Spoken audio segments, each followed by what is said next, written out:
ሄሎ ማን ቤት ኪራይ ባለቤት አልነገረችም? ቤት ኪራይ አንድ ወር ሳትከፍል ሁለተኛ ወር መጥቶብሃል። እየሞከርኩኝ ነው ትላለህ እንዴ?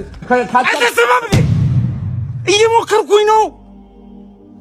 ያንተን የቤት ኪራይ ልከፍል እየሞከርኩኝ ነው። የልጆች ትምህርት ቤት ልከፍል እየሞከርኩኝ ነው። የሚበሉት አጥተው እየሞከርኩኝ ባለቤቴን አሟታል። ሰው አይደለ እንዴ? ይኸው ተመልከት። ይሄ የልጆች ጌም የሚጫወቱበት ልሸጥ እየሞከርኩኝ ነው። አስብ እንጂ ሁሉም ሰው እየሞከረ ነው በዚህ ሰዓት። እጁን አጣጥፎ የተቀመጠ ሰው አለ እንዴ? ታገሰኝ በቃ እየሞከርኩኝ ነው።